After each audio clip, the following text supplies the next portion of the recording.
Honorable members, the honorable speaker, माननीय सभासदों, माननीय अध्यक्ष महोदया,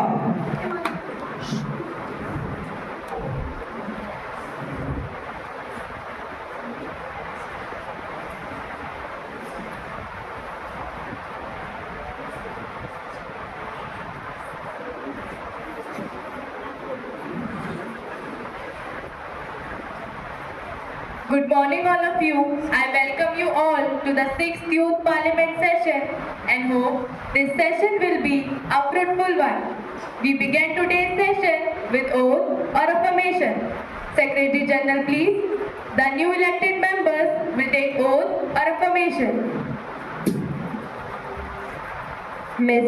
Pooja Patyal, who stands elected from Nainital constituency of Uttarakhand, will take the oath or affirmation. Ma'am, would you like to take the oath or affirmation? Oath, please. In which language would you like to take the oath? Sanskrit, please. Okay, ma'am. Kindly proceed. अहम पूजा पात्याल यह युवा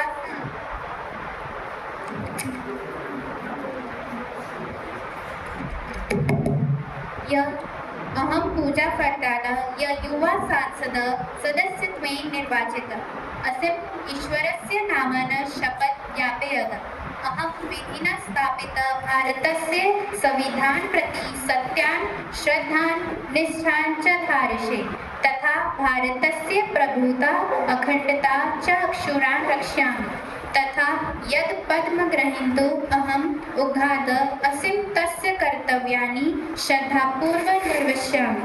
धन्यवाद।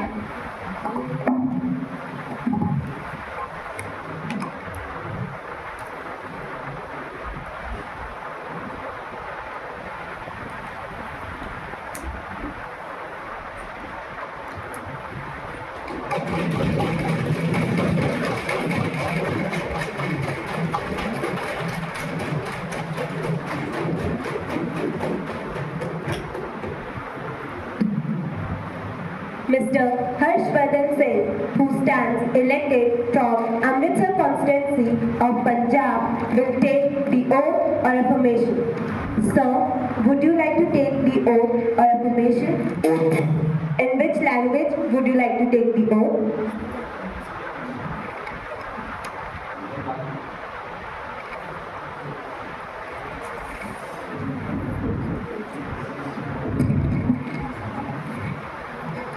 in Punjabi, please. Okay, sir. Kindly. मैं हर्षवर्धन सिंह जो युवा सांसद ਦਾ member ਚੁਣਿਆ ਗਿਆ ਹਾਂ ਰੱਬ ਦੀ ਸਹੁੰ ਖਾਂਦਾ ਹਾਂ ਜੇ ਮੈਂ ਕਾਨੂੰਨ ਦੁਆਰਾ ਸਥਾਪਿਤ ਭਾਰਤ ਦੇ ਸੰਵਿਧਾਨ ਪ੍ਰਤੀ ਸੱਚੀ ਸ਼ਰਧਾ ਤੇ ਨਿਸ਼ਠਾ ਰੱਖਾਂਗਾ ਭਾਰਤ ਦੀ ਸੰਵਿਧਾ ਤੇ ਅਖੰਡਤਾ ਨੂੰ ਕਾਇਮ ਰੱਖਾਂਗਾ ਜਿਸ ਅਹੁਦੇ ਨੂੰ ਮੈਂ ਸੰਭਾਲਣ ਵਾਲਾ ਹਾਂ ਉਸ ਦੇ ਕਰਤੱਵ ਨੂੰ ਸ਼ਰਧਾਪੂਰਵਕ ਨਿਭਾਵਾਂਗਾ ਵਾਹਿਗੁਰੂ ਜੀ ਦਾ ਖਾਲਸਾ ਵਾਹਿਗੁਰੂ ਜੀ ਦੀ ਫਤਿਹ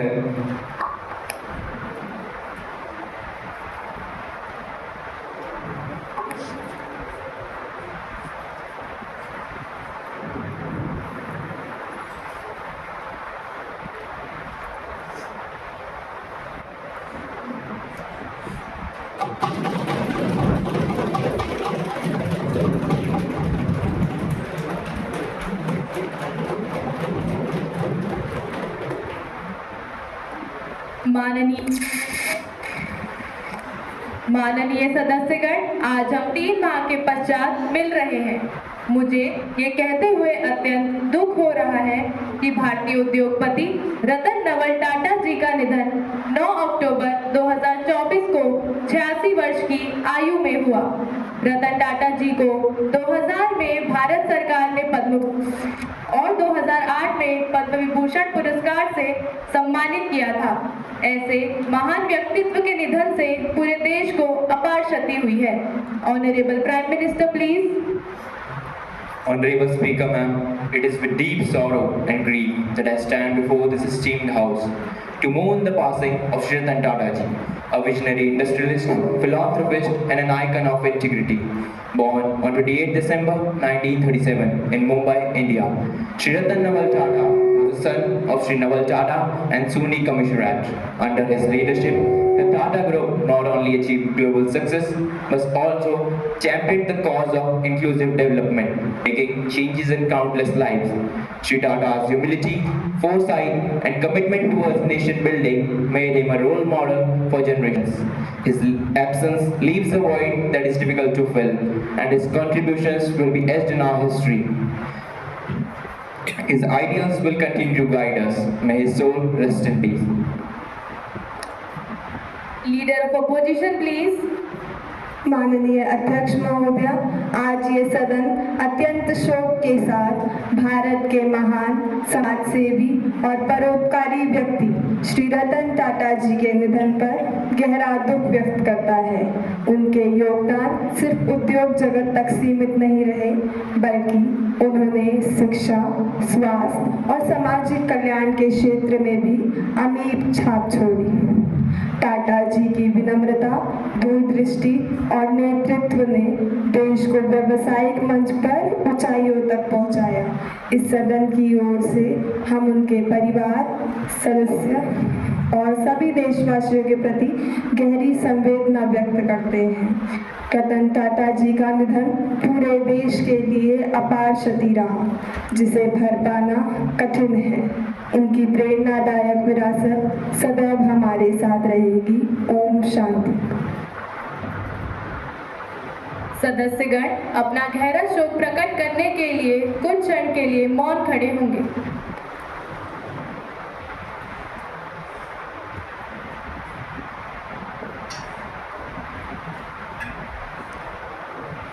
महासचिव शोक संतप्त परिवार को संवेदना संदेश भेजेंगे। Now, I would like the Prime Minister to introduce the newly elected ministers. Speaker ma'am, I am highly obliged to introduce our newly appointed Culture Minister, Ms. Gurman Sandhu.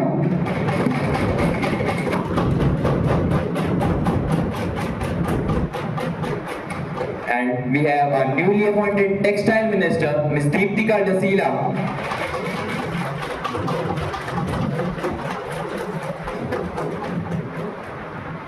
Now, the question hour begins. Question number 501, Mr. Avinash Prakash Joshi, please. NEET परीक्षा 2024 में हुई धांधली के परिप्रेक्ष्य में माननीय शिक्षा मंत्री से कुछ सवाल। माननीय मंत्री महोदया, मैं आज नीट परीक्षा 2024 में हुई धांधली के परिप्रेक्ष्य में आपसे कुछ सवाल पूछना चाहता हूं। आशा है कि आप अपने जवाब से इस सम्मानित सदन को संतुष्ट करेंगे। मेरा प्रथम सवाल, क्या नीट जैसी कठिन परीक्षा में एक ही परीक्षा केंद्र के 67 बच्चे 720 में 720 अंक ला सकते हैं? आपने किस फॉर्मूला के अंतर्गत दो परीक्षार्थियों को 718 और 719 नंबर ला कर दिए? अगर कोई फॉर्मूला इजाद किया है तो इस सदन को अवगत कराने की कृपा कीजिएगा। परीक्षा संपन्न होने के महज 24 घंटे के अंतर्गत नीट में हुई धांधली एवं लापरवाही के सबूत सोशल मीडिया पर प्रसारित होने लग गए थे। बिहार से लेकर गुजरात तक नीट के परीक्षा के उन केंद्रों में हुई धांधली के वीडियो वायरल जाने लगे थे। अब आप ही बताएं, आपने इस प्रकरण को क्यों तुरंत संज्ञान में न लेकर कोई कानूनी कार्रवाई का आदेश क्यों नहीं दिया?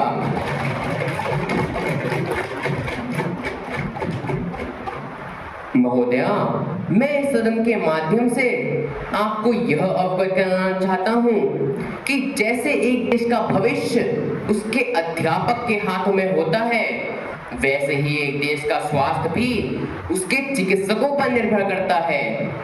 अब चिकित्सक बनने की प्रणाली में ही इतनी धांधली हो जाए तो जो परिश्रमी परीक्षार्थी हैं वो तो पीछे रह गए और जो चोरी करने वाले हैं वो आगे बढ़ गए। अब आप ही बताएं, आपने रीनीट परीक्षा क्यों नहीं करवाई?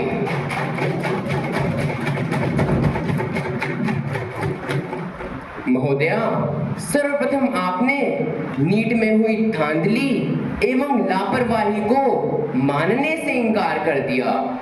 बाद में जब कई वीडियो वायरल जाने लगे तब स्वीकार करा कि हाँ, एनडीए जैसी संस्था से तो लापरवाही हो गई। अब आप इस सदन को अवगत कराएं कि एनडीए के विरुद्ध क्या कानूनी कार्रवाई की जा रही है। बैठ जाइए, प्लीज बी सीटेड। सदन की गरिमा को बनाए रखिए। Honourable education minister please. Honorable Speaker Madam and all my Parliament members, today I would like to give answer to all those questions that have been put forward on our government due to the prevailing issue of NEET controversy. First of all, I would like to say that our government is sympathetic towards the student. We also feel pity for those students who have worked so hard to clear this examination of NEET UG. But this does not mean that the opposition party always questions on our government. In India, education refers to the study, training, teaching of human capital in schools and universities. On 5th May 2024, NEET UG faced allegations of question paper leak, but the question paper were also leaked where opposition party was ruling, like for example, Savai Madhavpur, Rajasthan. Here, the students have got out of their examination centers despite the invigilators' efforts to stop them.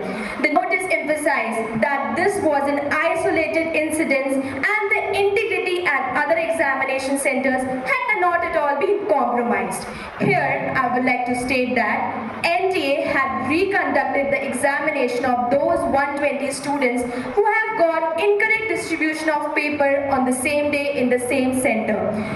Opposition party में बैठे सभी परिवारवादी तथा तुष्टीकरण की राजनीति करने वाले नेताओं ने भारत की सरकार में लगाए कई आपत्तिजनक सवाल, पर मैं उन्हीं नेताओं से पूछना चाहूंगी कि वे भूल चुके हैं कि भारत की जनता ने ही दिया उनको मुंह तोड़ जवाब, तभी तो दशकों से कभी ना बन पाई उनकी सत्ता में सरकार। Honorable Speaker Madam, now I would like to give answer to the question of my opposition party minister that how come 67 students got 720 out of 720 in this year's NEET UG examination. Here I would like to state that the questions were mainly of 12th standard. The syllabus this year was less burdenful than the previous year's syllabuses. That's why we can see a high rise in Kerala students doing well and the SC/ST students have also done their best. Now I would like to ask, do here also we have to question their hard work? Honorable Speaker Madam, now I would like to answer all those bunch of questions that have been put forward by our opposition party on our government. That what strict actions against NTA? What changes the NEET? Here, before giving answer, I would must say that it seems from our opposition party that it do not believe in our education system, and it seems from them that they think that our education system is a rubbish one, and they do not believe in the judgment of Supreme Court, as already Supreme Court has said in its verdict that they will be conducting the examination of those 1,563 students who have got grace marks in this year's NEET UG examination on June 23. As in my previous replies, I have said that as a government, we are sensitive towards the students. We are implementing those policies which are concerned towards the students so that their future can be secured. I assure a high committee would be made whose composition includes high qualified academics, sociologists, psychologists, etc.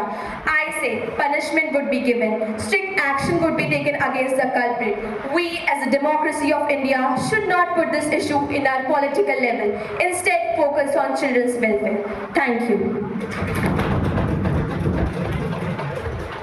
Question number 502, Mr. Nilay Dalakoti, please. माननीय अध्यक्ष महोदया, मेरा ये अहम सवाल माननीय रक्षा मंत्री जी से है कि क्या वे बता सकते हैं कि उन्होंने सीमा सुरक्षा के क्षेत्र में क्या प्रबंध किए हैं, क्योंकि पिछले कुछ वर्षों के अनुसार ऐसा प्रतीत होता है कि जम्मू कश्मीर आतंकवादियों एवं नक्सलियों के हमलों का एक सक्रिय अड्डा बन चुका है। हर साल इन्हीं हमलों के कारण हमें अपने कई शूरवीर सैनिकों एवं देशवासियों की जान गंवानी पड़ती है। क्या फायदा विश्व की 5वीं सबसे बड़ी अर्थव्यवस्था होकर भी जब आपकी सरकार हमारे ही नागरिकों को सुख, शांति और सुरक्षा प्रदान नहीं कर सकती? क्या करता है हमारा रक्षा विभाग उन 6 लाख करोड़ भारतीय रुपयों का जो उसे हर साल प्रदान किए जाते हैं? अब तो देखने में भी ऐसा लगता है रहने वाले लोगों को घर से बाहर निकलने में भी डर लगता है। क्या हमारे माननीय रक्षा मंत्री जी का इस मुद्दे पर कोई ध्यान ही नहीं है? महोदय, हर समय तो आपकी सरकार अपना ही गुणगान करने में लगी रहती है। अपने आप को तो आप जनता का रक्षक समझते हैं, परंतु अध्यक्ष महोदया, जब इनके सामने यह सवाल उठता है कि इन्होंने जम्मू कश्मीर के उन लोगों के लिए क्या किया जिन्होंने इन आतंकवादी हमलों में अपना घर और अपने परिवार के सदस्यगणों को खो दिया, तो ये लोग मौन धारण कर लेते हैं। क्या वे लोग जो इन आतंकवादी हमलों से ग्रस्त हैं आपके लिए आम आदमी नहीं है? तो क्या एक्शन ले रही है आपकी सरकार इस बढ़ते आतंकवाद के खिलाफ? इस देश को जवाब चाहिए। Please be seated, settle down, maintain the decorum of the house. महोदय, हमारे देश की आवाम ही हमारी सबसे बड़ी ताकत है और अगर आपकी सरकार उसी आवाम को सुरक्षा प्रदान नहीं कर सकती तो धिक्कार है आपकी सरकार पर। माननीय अध्यक्ष महोदया, यह बात भी बड़ी गंभीर और चिंताजनक है कि जब जब इस हिंदुस्तान में आतंकवादी हमला हुआ है तब तब हमारा रक्षा विभाग उन हमलों को रोकने में पूरी तरीके से नाकाम रहा है। फिर वो चाहे 2016 का उरी सेक्टर का हमला हो या 2019 का जम्मू कश्मीर में पुलवामा का हमला हो, इन सभी हमलों में हमने अपने कई सैनिकों एवं देशवासियों को खोया है और हमारा रक्षा विभाग एक कठपुतली की भांति बस तमाशा देखता रह गया। अगर ऐसा ही चलता रहा तो आप मान के चलिए कि निकट भविष्य में हम जम्मू कश्मीर को पाकिस्तान के नियंत्रण में देखेंगे और इन सभी बातों की जिम्मेदार केवल और केवल यह डरपोक और गैर जिम्मेदार सरकार होगी। Honorable Defense Minister, please. सियासत की भूख का इस कदर बढ़ना ठीक नहीं। सियासत की भूख का इस कदर बढ़ना ठीक नहीं। अमर शहीदों की चिता पर रोटी पकना ठीक नहीं। करने लगो शक सेना के पराक्रम पर, करने लगो शक सेना के पराक्रम पर, राजनीति के चरित्र का यूं गिनना ठीक नहीं, यूं गिनना ठीक नहीं। Honorable Speaker, Madam, I would like to tell the House that our government has a policy of zero tolerance against terrorism. The motive of the government is to dismantle the terror ecosystem. Security measures are being strengthened in the Union Territory of Jammu and Kashmir. 18 सितंबर 2016 को जम्मू कश्मीर के Uri sector में LOC के पास स्थित भारतीय सेना के स्थानीय मुख्यालय पर एक आतंकी हमला हुआ था, जिसमें हमारे 16 जवान शहीद हुए थे। परंतु हमारी सरकार ने इसका मुंह तोड़ जवाब एक सर्जिकल स्ट्राइक कराकर दिया था। फिर बात करें 14 फरवरी 2019 में हुए पुलवामा हमले की, जिसमें हमारे 35 सुरक्षाकर्मी घायल तथा 40 सुरक्षाकर्मी शहीद हुए थे। उसका भी हमने जवाब बालाकोट में स्थित एक आतंकी मिलिटेंट कैंप पर सर्जिकल एयर स्ट्राइक कराकर दिया। The opposition has been too much busy pointing fingers at the government that they completely forgotten about the steps taken by our government against terrorism. Honorable Speaker, Madam, we acknowledge the fact that in past few months the terror activities have risen up very much. But to point fingers at the government and saying that the government has not made any significant move against terrorism would be definitely an understatement on the opposition's part. बात चाहे उरी में हुए हमले के बदले में surgical strike कराने की हो या पुलवामा के बदले में एयर स्ट्राइक, हमारी सरकार हमेशा आतंकवाद के खिलाफ थी, है और सदा रहेगी। अब बात करें जम्मू कश्मीर की स्थिति की, उस जम्मू कश्मीर की जहां इनके कार्यकाल में कश्मीरी हिंदुओं का खुलेआम कत्ल हुआ करता था, उस जम्मू कश्मीर में जहां कश्मीरी पंडितों की खून की नदियां बहा करती थी, उसी जम्मू कश्मीर में हमने शांतिप्रिय तरीके से चुनाव भी करा दिया तो इन्हें आपत्ति हो रही है। इनका कहना है इससे आम लोगों की जान को खतरा हो सकता था। अब मेरा भी इनसे सवाल है कि क्या वे कश्मीरी हिंदू जिनका खुलेआम कत्ल हुआ करता था आपके लिए आम आदमी नहीं थे? Honorable Speaker, Madam, to prevent further terror activities, the government has adopted strategies which include round-the-clock nakaz at strategic points, intensified cordon and search operations to effectively deal to the threats posed by the terrorist organizations. The Border Security Force moved 2,000 men from Odisha to the Union Territory of Jammu. Around 2,000 men from Assam have been deployed in anti-terror operations. Around 900 companies, each consisting of 110 punctures, were assigned the duty of elections. The motive was to check infiltration and seek and destroy terrorists who have sneaked in. इसके बाद भी अगर मेरे विपक्षी दल को ऐसा लगता है कि आतंकी हमले जम्मू कश्मीर में जारी रहेंगे तो उन्हें मैं याद दिला दूं कि भारत ऐसी ही विश्व की सबसे शक्तिशाली सेना की सूची में 24 स्थान पर नहीं है। अगर वे हमला करेंगे तो हम भी इनका जवाब पत्थर से देने को तैयार रहेंगे। धन्यवाद। Question number number 503, Mr. P. Bhatt, please. माननीय अध्यक्ष महोदया, मैं आपका शुक्रिया अदा करना चाहता हूं कि आपने यूसीसी के सवालात को सदन में लाने की इजाजत दी।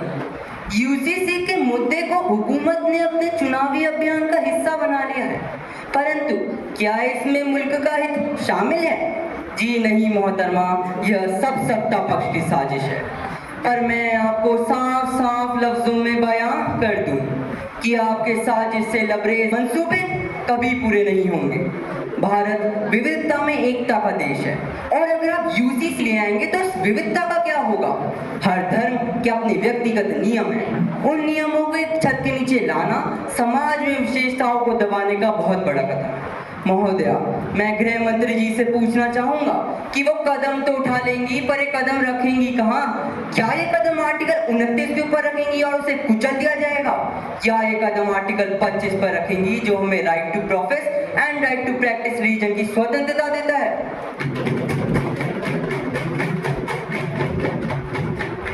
मुस्लिम समुदाय शरिया कानून से समझौता नहीं करेगा। देश के आदिवासी वर्ग के बड़े तबके में भी यूसीसी को लेकर नाराजगी सामने आई है। बेशक वो अपनी पुरानी परंपराओं और रीति रिवाजों को छोड़ने को तैयार नहीं। यूसीसी का मकसद राजनीति से प्रेरित है और मुस्लिम पर्सनल लॉ को खत्म करना है। हमें डराना बंद करो, ये मुल्क हमारा भी है। बेशक हमारा मजहब अलग है, खाना पीना अलग है हमारा लिबास। जो लोग ये कहते हैं कि तुम पाकिस्तान चले जाओ, तो मैं उनसे कहना चाहूँगा कि हमें पाकिस्तान जाने का मौका मिला था, पर हमने यहीं रहने का फैसला किया। और अगर किसी को नापसंद है हमारा मजहब, लिबास और तहजीब, तो वो लोग खुद कहीं और चले जाएं। हमारे पूर्वजों ने इस मुल्क की ज़मीन पर बैठकर उस हुकूमत की खिलाफत की थी जिस हुकूमत का सूरज नहीं डूबता था। ऐसे में हम अब कैसे हार जाएं?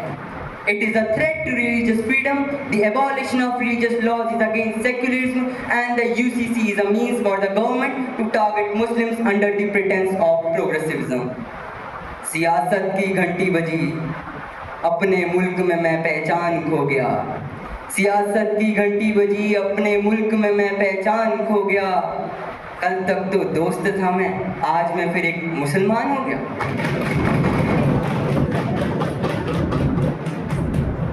Honorable Home Minister, please. धन्यवाद आदरणीय अध्यक्ष महोदय जी। अध्यक्ष महोदय जी, इसके पहले कि मैं इनके प्रश्नों का उत्तर दूं, मेरा भी इनसे एक प्रश्न है। श्रीमान, आप जरा बताएं, एक घर में एक व्यक्ति के लिए एक नियम हो और दूसरे व्यक्ति के लिए दूसरा नियम, तो क्या ऐसे में वो घर चल पाएगा?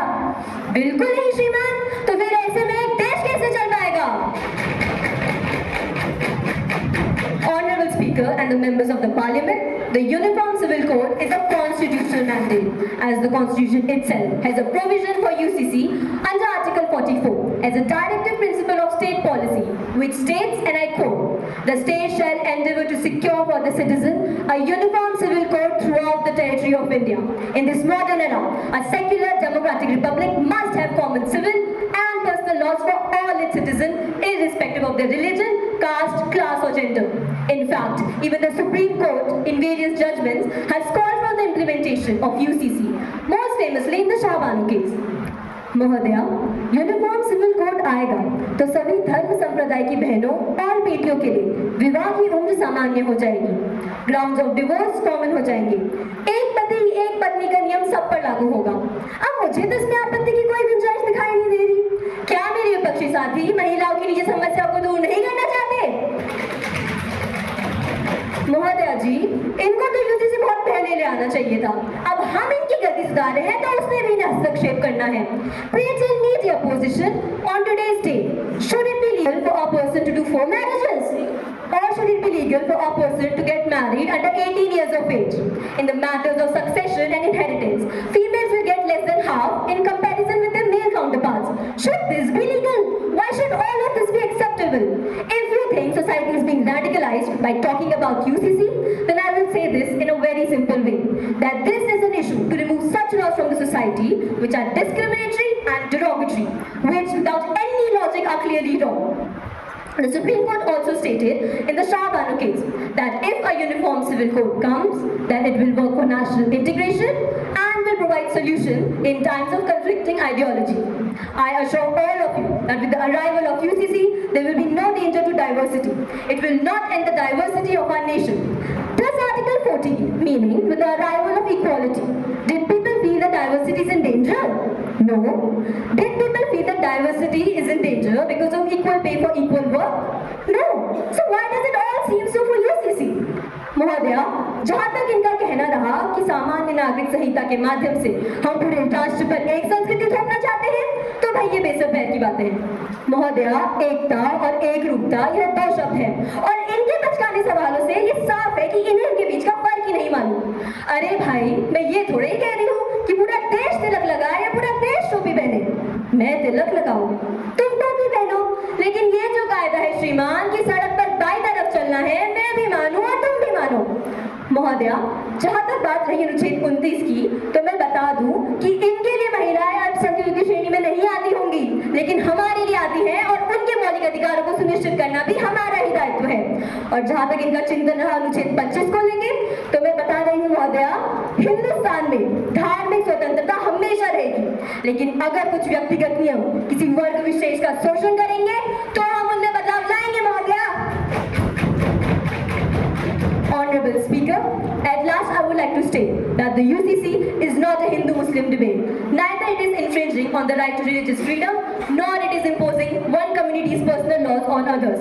No, it is the elimination of discriminatory laws and is essential for the progress of our country. And those who are opposing it are not only hindering in the path of development, but are also turning it into a communal agenda for their own political gain. But let me remind them that neither we nor the country's citizens are fools. We can see right through their wild propaganda, and that is why they stand there as opposition while we have triumphed as the ruling party with the support of our citizens. That's it, Honorable Speaker. Thank you. Question number 504, Ms. Priya Basera, please. Honorable Speaker, Madam, and the members of the Parliament, as we know that the ongoing Russia-Ukraine war began in Feb 2014. This conflict has placed the Indian community in Ukraine in direct danger. Its impact on energy and commodity prices are already visible. Also, this has made it more expensive for Indian traders to import goods and services. Now, I want to ask the Minister of External Affairs that why has India chosen our neutral stance in the international forums like the UN regarding the Russian-Ukraine war? And given our strategic ties with Russia, how is India balancing its relations with Western power who have taken a firmer stance against Moscow? I would also like to ask how India's stance impact our relations with Western power. I would also like to ask how does India's stance impact our effect in maintaining peace and stability in the Indo-Pacific region, especially in light of potential future alliances? And what are the economic implications of this conflict for India? Is the ruling party even able to answer these questions? Why won't they have taken necessary steps on time? Why the delay? We demand answer. We demand answer. Honorable Minister of External Affairs, please. Honorable Speaker and esteemed members of the Parliament, I stand before you to discuss the ongoing Russia-Ukraine conflict that has affected global politics and security. India's position is grounded by the principles of sovereignty, territorial integrity, and peaceful resolution to the conflict. We consistently call for the end of hostilities and return to diplomacy. India values its historic ties with both Russia and Ukraine. Russia is a long-standing partner in terms of defense, energy, and infrastructure, while Ukraine holds significance as an important trading partner. Our foreign policy is driven by the principles of strategic autonomy, principal neutrality, and our commitment to end the resolution. At the same time, we remain committed towards the end of this conflict. Our stance would allow us to contribute constructively towards the end of the revolt. Towards the end of the revolt. We will inculcate peaceful efforts including potential mediation and humanitarian aid. We feel that the challenges from the war such as economic disruption, food shortages and energy crisis require a collective solution. India highlighted the humanitarian impact and evacuated over 20,000 citizens through Operation Ganga. We maintain open communication with all sides, advocating dialogues and long-term security security. We will continue peace efforts, strategic diplomacy, and principal neutrality in the future, urging global community to for long-term stability and security. Thank you.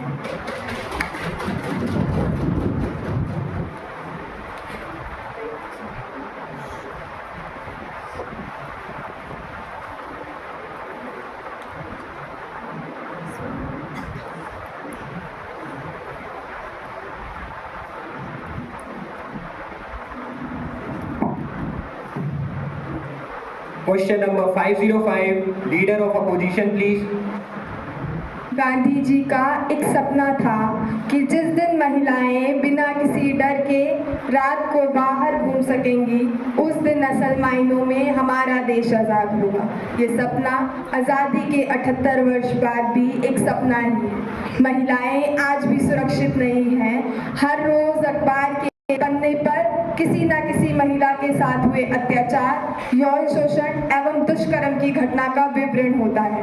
कहने को तो हम 2047 तक एक विकसित राष्ट्र बनना चाहते हैं, परंतु जब तक महिलाओं की सुरक्षा महज एक मुद्दा होगा, क्या असल मायनों में हम विकसित बन पाएंगे? माननीय अध्यक्ष महोदय, आज मैं आपके माध्यम से प्रधानमंत्री जी से कुछ प्रश्न करना चाहूंगी। वैसे तो हमारे प्रधानमंत्री महोदय को किसी भी बात पर चर्चा करना बड़ा पसंद है, परंतु बात जब महिलाओं के खिलाफ हो रहे घिनौने अपराधों की होती है तो हमारे प्रधानमंत्री महोदय मौन धारण कर लेते हैं। ज्यादा तेज बनने की जरूरत नहीं, जैसा हम कहते हैं बस वैसा करती जाओ। शर्म तुम्हारा गहना है, अरे थोड़ा तो शर्माओ। तुम एक लड़की हो, कहीं कुछ ऊंच नीच ना हो तुम्हारे साथ। अपने मन में ये डर बैठा हो, हर वक्त हम अपनी ही बेटियों को क्यों है डराते? उन्हें बेटों जैसा तेज तर्रार क्यों नहीं बनाते? सरकार महिला सशक्तिकरण के लिए कई योजनाएं चलाती है, फिर भी न जाने ऐसे दुष्कर्मों को रोक क्यों नहीं पाती है? कलकत्ता में जूनियर डॉक्टर के साथ हुए रेप और मर्डर की घटना ने पूरे देश को हिलाकर रख दिया है। इस घटना ने सोचने पर मजबूर कर दिया है कि मेडिकल कॉलेज जैसी जगह पर डॉक्टर सेफ नहीं है, तो किस भरोसे से अभिभावक अपनी बेटियों को पढ़ने बाहर भेजे? निर्भया केस के बाद बने कठोर कानून भी ऐसे अपराधों को रोक पाने में असफल क्यों है? वर्ष 2022 में महिलाओं के खिलाफ अपराध के 4,45,256 केस दर्ज किए गए, जो पिछले वर्ष की तुलना में लगभग 4% अधिक है। यानी लगभग हर घंटे 51 FIR दर्ज की गई। आखिर आपकी सरकार महिलाओं की सुरक्षा के लिए कर क्या रही है? पता नहीं क्यों मोमबत्ती पकड़ना सीख गए हम, पता नहीं क्यों मोमबत्ती पकड़ना सीख गए हम, वरना नारी के सम्मान में लंका दहन और महाभारत की संस्कृति है हमारी। वो खौफ वाली रात कब बेखौफ होगी? वो हमेशा रोक टोक वाली रात कब बेरोक टोक होगी? अरे ये मत पहनो से कुछ भी पहनो वाली बात कब होगी? वो हमेशा डर डर के जीने वाली रात निडर कब होगी? अरे इस काली रात की सुबह कब होगी? सुबह कब होगी? Honorable Prime Minister, please.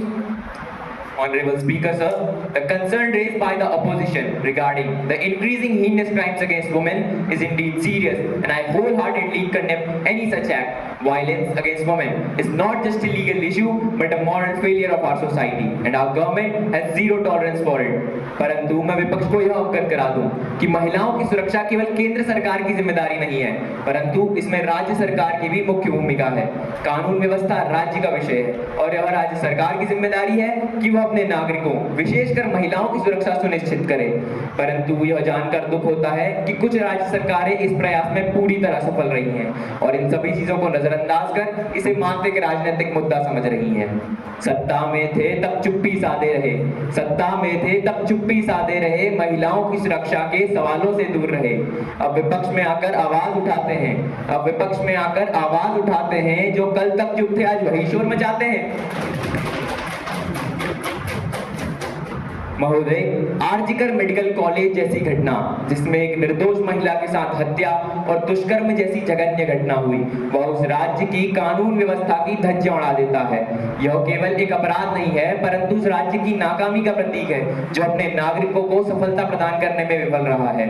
महोदय, हमारी सरकार ने महिलाओं की सुरक्षा को सर्वोच्च प्राथमिकता दी है और इसके लिए कई ठोस कदम उठाए हैं। जैसे पहला, महिलाओं के लिए बनाए गए निर्भया फंड का उपयोग अब अधिक प्रभावी ढंग से किया जा रहा है। इसके तहत महिलाओं के लिए कई योजनाएं बनाई जा रही हैं। दूसरा, फास्ट ट्रैक कोर्ट का गठन।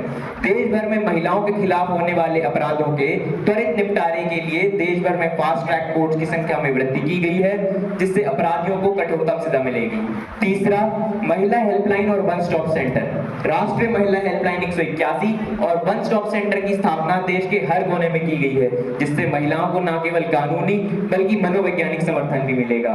इसके अलावा पुलिस सुधारों पर भी विशेष ध्यान दिया गया है। We are committed to ensuring that our law enforcement agencies are better trained, more sensitized and equipped to deal with such cases efficiently. Surveillance and patrolling in vulnerable areas have been increased and we are working closely with state governments for better coordination. महोदय, कानून अपने आप में पर्याप्त नहीं होते जब तक समाज में बदलाव न आए। Therefore, we have launched multiple initiatives to empower women through education and skill development. Schemes like Beti Bachao, Beti Padhao are designed to ensure that women are not only protected but also given equal opportunities to thrive. मैं सदन के माध्यम से यह स्पष्ट करना चाहता हूं कि महिलाओं के खिलाफ होने वाले अपराधों के लिए कोई समझौता नहीं किया जाएगा। We are committed to ensuring that every woman in India feels safe and secure, whether she's at home, at work or at any public spaces. Lastly, I appeal to all the members of this house to join hands in hands in fight against crimes against women. It is our collective responsibility and we must work together to make our country safer for our mothers, sisters and daughters. Thank you. No more questions, please. Now, breach of privilege. Ms. Tanisha Gandpal, please. Honorable Speaker, there has been a serious breach of privilege by the members of the ruling party. Days before, a serious and confidential issue relating towards the foreign policy of India was discussed, which was later leaked into the media and now has become a chaotic debate. Honorable Speaker, before the side puts forth any of their developmental projects or increments in GDP, let them get to know about the rules, regulations, norms, discipline and decorum of the parliament, and let the people not be ashamed of whom they chose to be their representatives. Thank you. Honorable member, have you sent the notice of it earlier? If not, you may. I shall consider it. You cannot play a spring of surprise on me. Yes, sir, I have submitted the evidence at 10 a.m. this morning. It will be examined when it comes to me. I shall consider it and let you know my decision. Thank you, sir.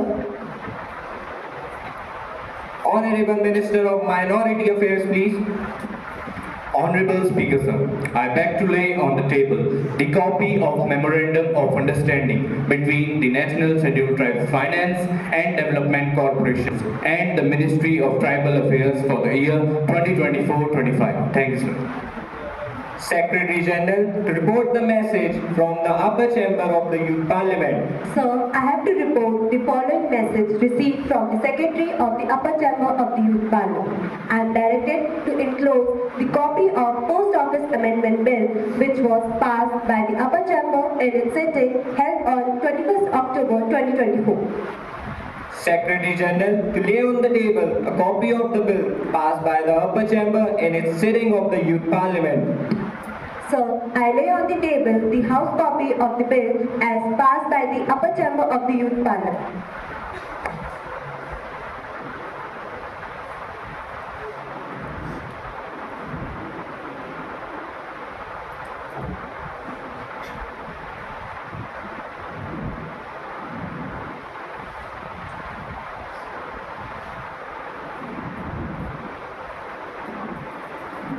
Honorable members, I have to make an announcement. I have great pleasure in extending our warm welcome to our delegates of Ireland. We have the members of Northern Ireland Assembly, Paula Bradley and Torin Thomas.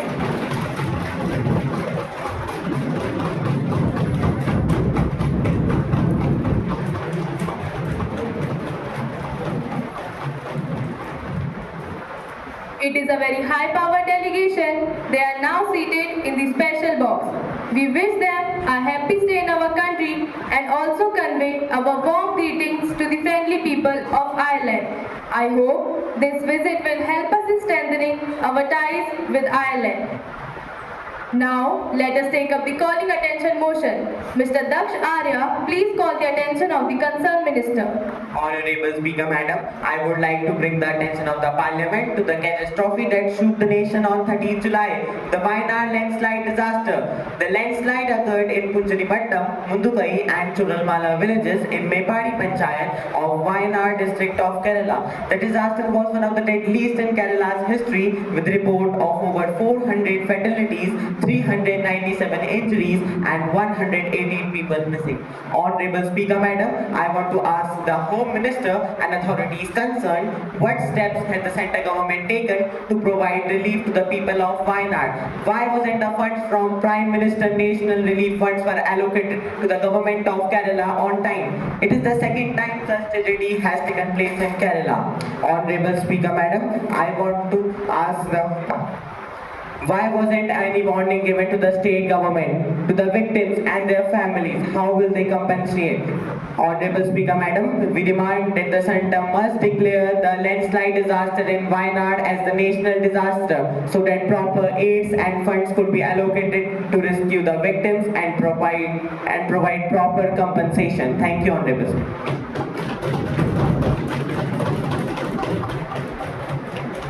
Honorable Home Minister, please.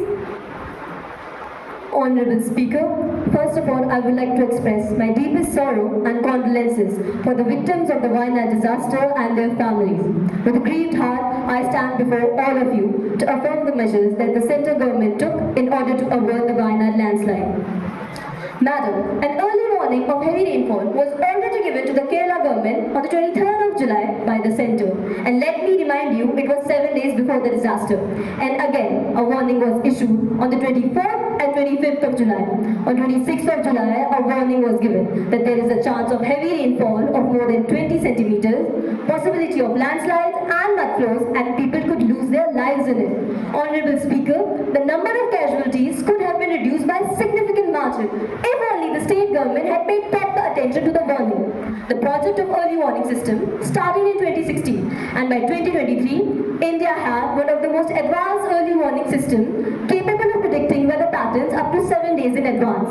In fact, many state governments have benefited from this system and have been able to reduce their casualties to a minimum. The Odisha government was alerted of a cyclone 7 days before its arrival, and there was only one casualty, that too accidental. The Gujarat government too was given the warning of a cyclone 3 days before by the centre, and there not even an animal was harmed. We even deployed 9 NDRF teams to Kerala on the 23rd of July. I ask, what measures did the state government take? Were people evacuated on time? If so, then how did so many people lose their lives?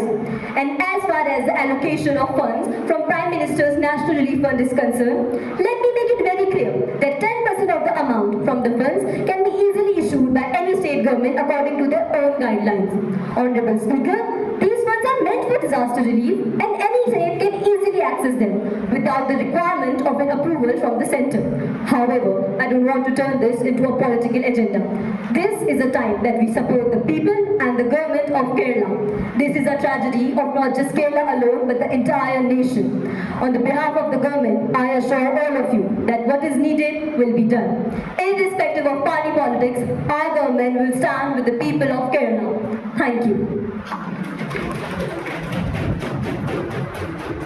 Now, let us take up the legislative business.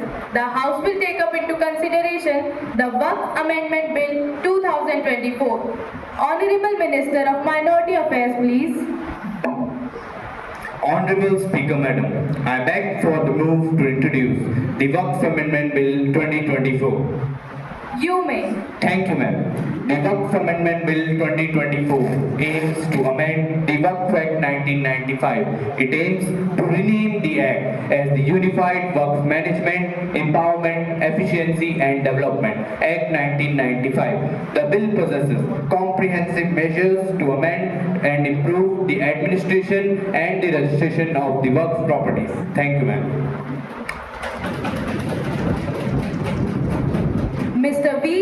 Please. ये कैसी सियासत है मेरे मुल्क पे हावी, ये कैसी सियासत है मेरे मुल्क पे हावी, इंसान को इंसान से जुदा देख रहा हूँ। अध्यक्ष महोदय, मैं वक्फ अमेंडमेंट बिल 2024 के बिल्कुल खिलाफ हूँ। खुदा न खास्ता अगर यह बिल आया तो कोई भी वक्फ की प्रॉपर्टी मुसलमानों के पास नहीं रहने वाली, सब हुकूमत के कब्जे में चला जाएगा। बिल में यह तक लिखा है अगर यह कानून बनेगा तो इसके रूल्स वजीर आजम दिल्ली में बैठ के बनाएंगे। इसे हरगिज कबूल नहीं किया जा सकता। अगर वक्फ बोर्ड को किसी के खिलाफ एक्शन लेना है तो पहले वजीर आजम की रजामंदी लेनी होगी। क्या यही है आपकी ऑटोनॉमी, एक ऑटोनॉमस बोर्ड पर शिकंजा कसने का मंसूबा जो हुकूमत इस बिल के जरिए कहना चाह रही है? यह बिल आर्टिकल 14, आर्टिकल 15 और आर्टिकल 25 का क्लियर वायलेशन है और जुडिशियल इंडिपेंडेंस और सेपरेशन ऑफ पावर्स का भी वायलेशन है और यह कॉन्स्टिट्यूशन के बेसिक स्ट्रक्चर के खिलाफ है। वक्फ बाय यूजर सेक्शन 3R को हटाने की बात कर रहे हैं आप। अरे कैसे हटा देंगे और क्यों हटा देंगे? ये लिमिटेशन हिंदू धार्मिक और धर्मार्थ बंदोबस्ती अधिनियम 1997 पर तो लागू नहीं होता, फिर इसे वक्फ पर क्यों लागू किया जा रहा है? जितने भी मस्जिद और दरगाहों पर हिंदू ऑर्गेनाइजेशन झूठा दावा करती है, क्या इस बिल के जरिए आप वो सब प्रॉपर्टीज हथियाना चाहते हैं? मुंबई की हाजी मलंग दरगाह पे आप लोगों ने सियासत मचाई हुई है।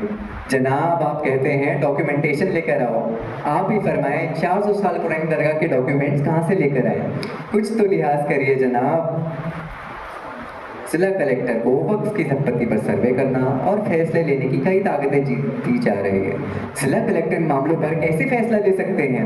क्या ये सेपरेशन ऑफ पावर्स का वायलेशन नहीं? ब्रॉड बेसिंग के नाम पर गैर मुसलमानों को वक्फ बोर्ड में शामिल करने की साजिश रच रहे हैं। नए संशोधन में यह भी कहा गया है कि वक्फ बोर्ड के 12 सदस्यों में से 2 सदस्य गैर मुसलमान होने चाहिए। इसे हरगिज कबूल नहीं किया जा सकता क्योंकि मजहब के रीति रिवाज केवल मुतालिक मजहब के लोगों को भी होते हैं। गैर मजहबी उन रीति रिवाजों को मुनासिब तरीके से नहीं समझ सकते, इसीलिए वक्फ बोर्ड में गैर मुसलमानों को शामिल करने की कोई जरूरत नहीं है। क्या किसी हिंदू एंडोमेंट बोर्ड में किसी मुसलमान को शामिल किया गया है? क्या किसी गुरुद्वारा प्रबंधन कमेटी में किसी मुसलमान को मेंबर बनाया गया है? तो फिर वक्फ बोर्ड में गैर मुसलमानों को शामिल करने की साजिश क्यों रच रही है आपकी सरकार?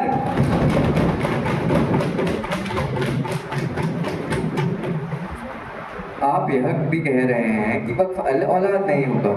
क्या कोई अल्लाह के नाम पर या औलाद के नाम पर दान नहीं कर सकता? इस मुल्क में कोई अपनी प्रॉपर्टी कैसे हैंडल करता है, इस पर तो कोई कानून नहीं बना। तो कोई अपनी मर्जी से अपनी प्रॉपर्टी वक्फ कर रहा है, इस पर रोक कैसे लगा सकती है आपकी सरकार? नए संशोधन में यह भी कहा गया है कि वक्फ करने के लिए 5 साल का प्रैक्टिसिंग मुसलमान रहना होगा। ये फैसला लेने वाले आप होते कौन हैं? क्या उसका right to freedom of religion उसे 5 साल बाद मिलेगा? अरे जनाब, ये फैसला लेने वाले आप होते कौन हैं? मजहब की सियासत से बाहर निकलिए जनाब। कब तक यूसीसी और वक्फ की बना लेकर अपने वोट बैंक चलाते रहेंगे? इस मुल्क में और भी कई मुद्दे आपकी इनायत का इंतजार कर रहे हैं। हिंदू मुस्लिम को यूं न लड़ाओ, हिंदू मुस्लिम को यूं न लड़ाओ, अपने चुनावी मंसूबे यूं न आजमाओ। हम भाई भाई हैं, साथ हैं, देश में यूं बेमुनुस्ता ना फैलाओ। शुक्रिया। Miss Tarunika Joshi please. आदरणीय अध्यक्ष महोदया, आज मैं इस अवसर पर वक्फ बोर्ड बिल के समर्थन में अपनी बात रखने के लिए खड़ी हूँ। हमारे देश की योग्यता और उसमें निहित हर धर्म, समुदाय और उसकी संस्कृति का सम्मान हमारी साझा विरासत है। वक्फ संपत्ति का प्रबंधन और उनकी देखरेख मुस्लिम समुदाय के आर्थिक, सामाजिक और शैक्षिक विकास के लिए एक महत्वपूर्ण कदम है। यह बिल हमारे समुदाय की भलाई के लिए एक बड़ा कदम है और हम सब इसका समर्थन करते हैं। वक्फ एक ऐसी प्रणाली है जिसमें व्यक्ति अपनी संपत्तियों को धार्मिक और सामाजिक उद्देश्यों के लिए समर्पित करता है। यह स्पष्ट करना जरूरी है कि इस संशोधन से वक्फ संपत्ति पर कोई भी नकारात्मक प्रभाव नहीं पड़ेगा। यह संशोधन हमारे समाज के धार्मिक और सांस्कृतिक धरोहर के संरक्षण के लिए एक महत्वपूर्ण कदम है। एक नियमित ढांचे के माध्यम से हम संपत्ति के दुरुपयोग को रोक सकते हैं। इससे लोग वक्फ में प्रेरित होंगे। वक्फ में योगदान देने के लिए प्रेरित होंगे। यह बिल वक्फ संपत्ति का सही प्रबंधन और उसकी निगरानी को सुनिश्चित करेगा और यह संशोधन वक्फ बोर्ड को अधिक पारदर्शिता और जवाबदेही बनाएगा। इसके अतिरिक्त इस बिल में महिलाओं के लिए जोड़े गए प्रावधान भी महत्वपूर्ण है। यह प्रावधान महिलाओं को वक्फ प्रबंधन में सक्रिय भूमिका निभाने का अधिकार प्रदान करता है। हमें यह समझना होगा कि जब महिलाएं सशक्त होंगी तभी देश और समाज आगे बढ़ेंगे। इस बिल का उद्देश्य न केवल महिलाओं को बेहतर अवसर प्रदान करना है बल्कि उन्हें समाज में समानता और न्याय को भी बढ़ावा देना है। इस धारा में यह भी प्रावधान है कि वक्फ संपत्ति का ठीक दस्तावेजीकरण और इनका डिजिटल रिकॉर्ड तैयार किया जाएगा। डिजिटल रिकॉर्डिंग से हमें संपत्ति का अधिकार और उनके वास्तविक स्थिति की जानकारी होगी, जिससे किसी भी प्रकार की गड़बड़ी और विवादों को समाप्त किया जा सकेगा। यह बिल युवाओं को सशक्त बनाने का अवसर प्रदान करता है। यह बिल युवाओं को सशक्त बनाने का अवसर प्रदान करता है, जिससे कि वे न केवल अनुभव प्राप्त करेंगे बल्कि समाज में सकारात्मक बदलाव लाने के लिए प्रेरित होंगे। अंत में मैं आप सभी से अपील करती हूँ कि वे वक्फ बोर्ड का समर्थन करें। ये हमें एकजुट और समर्पित बनाता है। धन्यवाद। Mister Prakamya Joshi please. आदरणीय सभापति महोदय तथा माननीय सदस्यगण, आज मैं वक्फ अमेंडमेंट बिल 2024 का पुरजोर विरोध करता हूं और इसके पीछे के तथ्यों को आप सभी के समक्ष रखना आवश्यक समझता हूं। यह विधेयक न केवल हमारे धर्मनिरपेक्ष ढांचे को कमजोर करने का प्रयास है बल्कि हमारे अल्पसंख्यकों के अधिकारों पर भी एक बड़ा प्रहार है। सबसे पहले, क्या इस विधेयक का उद्देश्य सच में वक्फ संपत्तियों का बेहतर प्रबंधन है या फिर सरकार द्वारा अल्पसंख्यक समुदायों की संपत्ति पर नियंत्रण स्थापित करने का एक नया तरीका? वक्फ बोर्ड जो मुस्लिम समुदाय द्वारा उनकी धार्मिक और सांस्कृतिक संपत्तियों की रक्षा के लिए बनाई गई थी, आज इस बिल के तहत सरकारी हस्तक्षेप का शिकार हो रही है। यह पूरी तरह से स्वीकार्य है। क्या ये सरकार अल्पसंख्यक समुदाय की स्वायत्तता को कुचलने की कोशिश कर रही है? क्या यह विधेयक हमारे संविधान द्वारा प्रदत्त धार्मिक स्वतंत्रता के नियमों का उल्लंघन नहीं करता? धर्मनिरपेक्ष भारत में किसी भी सरकार को अधिकार नहीं है कि वे धार्मिक मामलों में हस्तक्षेप करे और समुदायों के आप निर्णय के अधिकारों को उनसे छीन ले। दूसरा, इस बिल के तहत वक्फ संपत्तियों पर बढ़ते सरकारी नियंत्रण से हमें क्या उम्मीद करनी चाहिए? भ्रष्टाचार, राजनीतिकरण और इन संपत्तियों का दुरुपयोग। आज अगर यह बिल पास हो जाता है तो आप यह मान के चलिए कि इन संपत्तियों का घिनौना इस्तेमाल राजनीतिक फायदे के लिए किया जाएगा, जबकि इनका असली उद्देश्य धार्मिक एवं सामुदायिक सेवा है। वक्फ मामलों में जिला मजिस्ट्रेट को अधिकार मिलने से ब्यूरोक्रेसी का दखल बढ़ेगा। इससे बोर्ड सरकारी नियंत्रण में कार्य करेंगे और इतिहास ने हमें यह बार बार सिखाया है कि जब जब सरकारों ने धार्मिक संस्थानों पर नियंत्रण स्थापित करा है तब तब उनके कामकाज में भ्रष्टाचार एवं पक्षपात बढ़ा है। क्या हम यह स्वीकार कर सकते हैं कि वक्फ बोर्ड की स्वायत्तता पूरी तरह से समाप्त हो जाए और वे केवल सरकारी आदेशों के अधीन काम करें? सरकार द्वारा यह भी दावा किया जा रहा है कि यह बिल पारदर्शिता और जवाबदेही लाएगा, लेकिन मेरा इनसे सवाल है कि क्या इनकी सरकार खुद जवाबदेह होगी?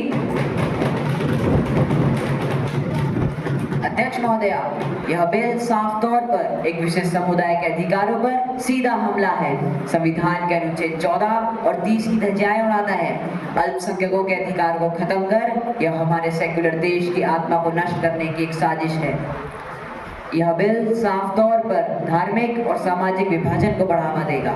जब एक समुदाय की संपत्ति पर सरकारी नियंत्रण होगा, अविश्वास और संतोष फैलेगा जो हमारे देश की अखंडता के लिए एक गंभीर खतरा है। असल सवाल यह उठता है कि क्या हम वास्तव में यह चाहते हैं कि हमारे देश में समुदायों के बीच विभाजन और अविश्वास बढ़े? क्या यह बिल हमारे देश की अखंडता और एकता के हित में है? माननीय सदस्यगण, हम सब इस बात से सहमत हैं कि वक्फ संपत्ति के प्रबंधन में सुधार की आवश्यकता है, लेकिन इस सुधार का यह मतलब नहीं होना चाहिए कि सरकार समुदाय के अधिकारों को उनसे छीन ले। हमें एक ऐसी प्रणाली की जरूरत है जो पारदर्शी हो, जवाबदेह हो और जिसमें समुदायों की भागीदारी हो। यह बिल उस दिशा में नहीं जाता, बल्कि यह सरकारी नियंत्रण को बढ़ावा देता है, तो किसी भी लोकतांत्रिक समाज के लिए एक गंभीर खतरा है। अंत में मैं आप सभी से आग्रह करता हूं कि आप इस बिल का कड़ा विरोध करें। यह केवल एक विधेयक नहीं, यह हमारे धर्मनिरपेक्षता, हमारे संविधान और हमारे समुदायों के अधिकारों के खिलाफ एक षड्यंत्र है।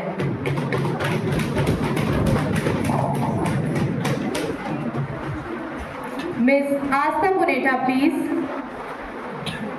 हमने सोचा था फिक्र की होगी, हमने सोचा था फिक्र की होगी, पर यहाँ तो हक को मिटा दिया। जिनकी जमी है ये उनका क्या होगा जनाब, बस नाम के लिए एक कानून बना दिया।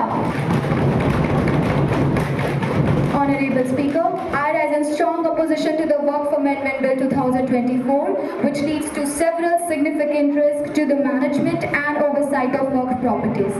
This bill undermines the trust that our communities place in them.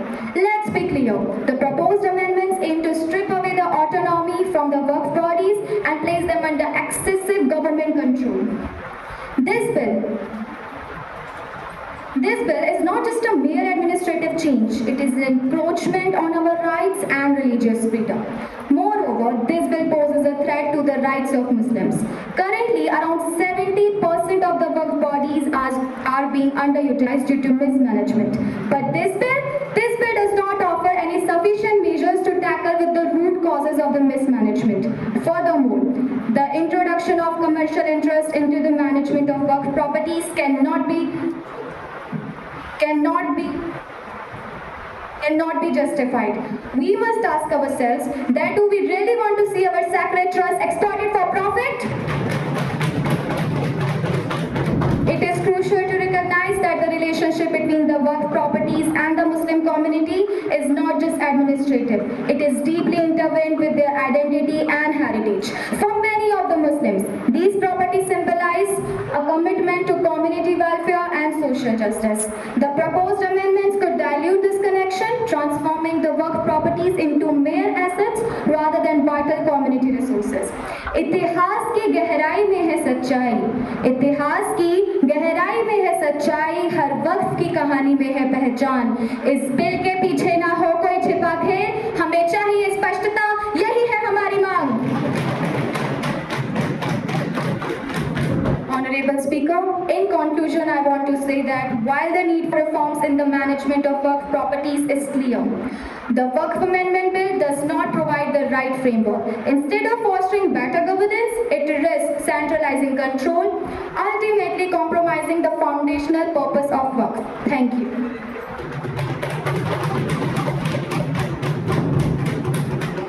Honorable Prime Minister, please. आदरणीय अध्यक्ष महोदया, सबसे पूर्व तो मैं हमारे अल्पसंख्यक कार्य मंत्री का धन्यवाद देना चाहता हूं जिन्होंने यह महत्वपूर्ण बिल प्रस्तुत किया। वक्फ संशोधन बिल 2024 न केवल महिलाओं के अधिकारों को बल्कि वक्फ संपत्तियों के प्रबंधन में जवाबदेही, पारदर्शिता और न्याय को सुनिश्चित करने के लिए भी एक महत्वपूर्ण कदम है। इस बिल के माध्यम से वक्फ संपत्तियों का सही उपयोग होगा जिससे समाज के सबसे कमजोर वर्गों को लाभ होगा। हमें यह समझना चाहिए कि यह बिल समाज के हर वर्ग के विकास के लिए है। हालांकि मुझे खेद है कि विपक्ष इस महत्वपूर्ण मुद्दे पर भी अनावश्यक चर्चा कर रहा है। संसद में सार्थक चर्चा की आवश्यकता है, न कि राजनीतिक नाटक की। वैसे तो हमारे विपक्ष में लोगों को कविताओं का बहुत शौक है, तो मैं उन्हीं के अल्फाजों में उन्हें चंद लफ्ज फरमाना चाहूंगा। संसद में ये करते हैं बेमतलब की बातें, संसद में ये करते हैं बेमतलब की बातें, समस्याओं से भागकर करते हैं हंगामे। खुद को तो ये समझते हैं बहुत बड़े विद्वान, खुद को तो ये समझते हैं बहुत बड़े विद्वान, पर सच तो ये है बेकार है इनकी पहचान, बेकार है इनकी पहचान। धन्यवाद। Honorable Minister of Minority Affairs, please. नजर नजर की बात होती है, किसी को हिंदू नजर आता है तो किसी को मुसलमान नजर आता है, कि नजर नजर की बात होती है, किसी को हिंदू नजर आता है तो किसी को मुसलमान नजर आता है। मैं तो एक छोटा सा आदमी हूँ जनाब, मुझे तो बस मेरा मुल्क हिंदुस्तान नजर आता है। माननीय अध्यक्ष महोदया, अब मैं आप सबके समक्ष वक्फ संशोधन बिल 2024 के विविध प्रावधानों पर प्रकाश डालना चाहता हूँ। एक धर्मनिरपेक्ष देश में केवल एक तर्कसंगत कानूनी प्रणाली को आम हित में काम करना चाहिए, सिर्फ पहचान को चिन्हित करने वालों के रूप में नहीं। वक्फ का कानून आज स्थिति में है, वह सार्वजनिक शांति, सांप्रदायिक सद्भाव के लिए खतरनाक है। यह निजी संपत्ति अधिकारों का उल्लंघन करता है और निश्चित रूप से चरमपंथी राजनीति को प्रोत्साहित करता है। तमिलनाडु के वक्फ बोर्ड ने एक पूरे गांव पर ही अपना दावा कर दिया है। यह मामला एक किसान का नहीं, पूरे गांव का है। माननीय स्पीकर महोदया, ये एक ऐसा अनूठा मामला है जहां 1400 साल पुराना धर्म और 1913 का बना वक्फ बोर्ड एक 1500 साल पुराने मंदिर पर अपना दावा कर रहा है। बैठ जाइए, please be seated, maintain silence. मंत्री जी को अपनी बात पूरी करने दीजिए। माननीय स्पीकर महोदया, मेरा सवाल आप सबसे यह है कि एक हिंदू बहुल्य गांव को वक्फ बोर्ड अपनी प्रॉपर्टी कैसे घोषित कर सकता है? आखिर कौन से कानून में वक्फ बोर्ड को इस मनमानी की इजाजत मिल रही है जो उसे इतनी असीमित ताकतें दे रहा है? यह सिर्फ एक गांव का मामला नहीं है, बल्कि अकेले त्रिची जिले में कम से कम 6 गांव ऐसे हैं जिन्हें तमिलनाडु वक्फ बोर्ड अपनी प्रॉपर्टी घोषित कर चुका है। यही नहीं, बोर्ड के पास करीब 9.5 लाख एकड़ की जमीन है, फिर भी बोर्ड के पास किसी गरीब मुसलमान की मदद करने के लिए पैसे नहीं है।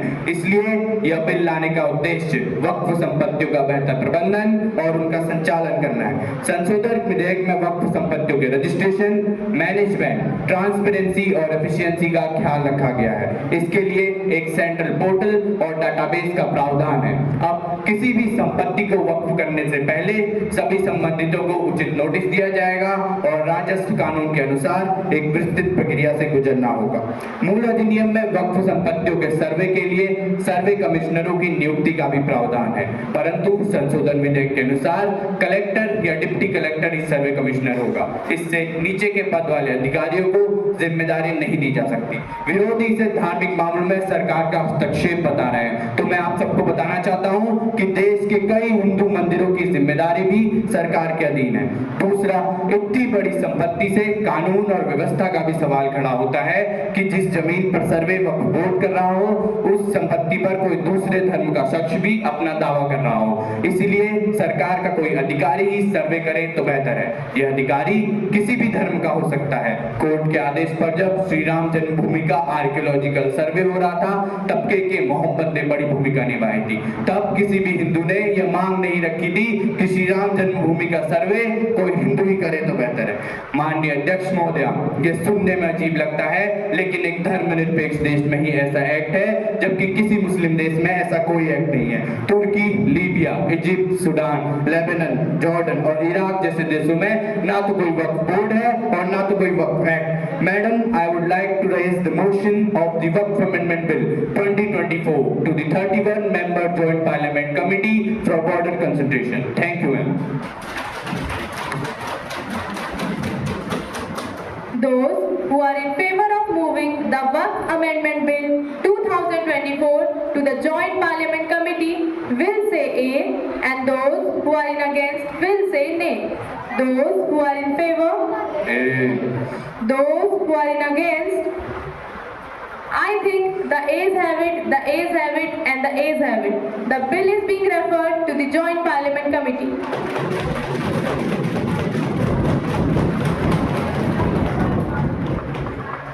Now, let us take up the Water Prevention and Control of Pollution Amendment Bill 2024.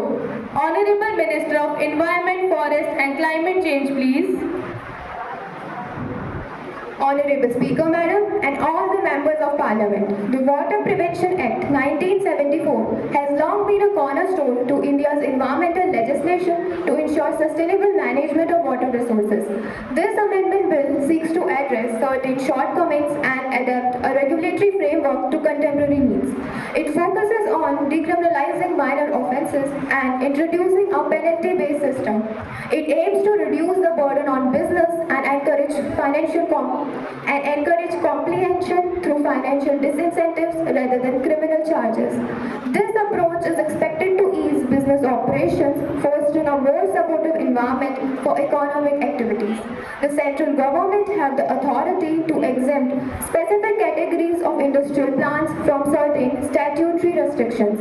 This provision is designed to streamline regulatory process, reduce the duplication of surveillance efforts, and alleviate unnecessary burdens on regulatory agencies.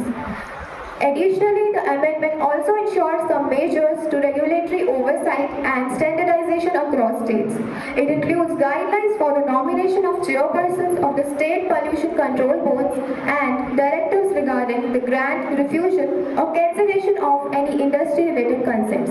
These changes aim to ensure a more accountable and transparent process by improving the overall efficiency and effectiveness of the environmental regulation. Thank you. Mr. Garvit Joshi, please. Honorable Speaker Ma'am, the Water Prevention Act 2024 is essential for multiple reasons, as it addresses some of the most critical challenges regarding water conservation and pollution control. One of the key aspects of the Act is the introduction of heavier financial penalties ranging from Rs 10,000 to Rs 15 lakh for those who violate water pollution laws. This sharp increase in fines act as a deterrent for individuals and industries, ensuring that they take responsibility of water pollution control measures. From an environmental perspective, supporting this act is crucial because it ensures the protection of water bodies from harmful pollutants by safeguarding its aquatic ecosystem, but also for public health, as polluted water can lead to diseases like cholera and dysentery. Additionally, clean water is also fundamental for economic activities like agriculture and manufacturing, which are the backbone of many local economies. The Act thus supports both sustainable development and public health, making it an essential legislative tool for India's future. Thank you. Ms. Bhakti Rawat, please. Honorable Speaker Madam, I support the Water Prevention Act 2024. The bill seeks to promote ease of doing business and reduces unnecessary regulatory burdens on industries. It is aimed at enhancing the regulatory oversight and standardization across the states, which is praiseworthy. The bills aim to align the Water Act with Air Act, ensures a harmonized approach to environmental regulation. However, at the same time, the provisions in the bill are insufficient to address the water crisis. I would like to throw some light on the specific challenges which are faced by Rajasthan, a water deficient state, which is highly reliant on groundwater. The state hosts numerous small-scale water polluting industries which often cannot afford individual effluent treatment plants. In addition, Rajasthan struggles with inadequate sewage treatment infrastructure, which results in untreated sewage contaminated groundwater. Honorable Speaker Madam, I would like to advise the concerned minister to kindly include such provisions in the amendment, which is aimed at tackling water crisis situations in different states across the country. Thank you.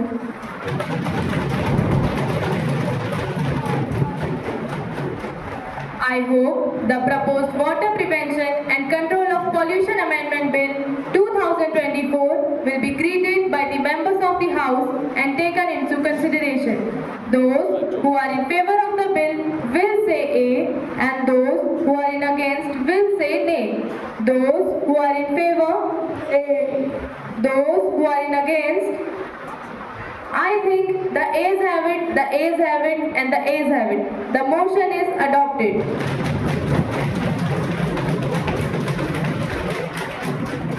The House is adjourned to meet at 11 a.m. tomorrow.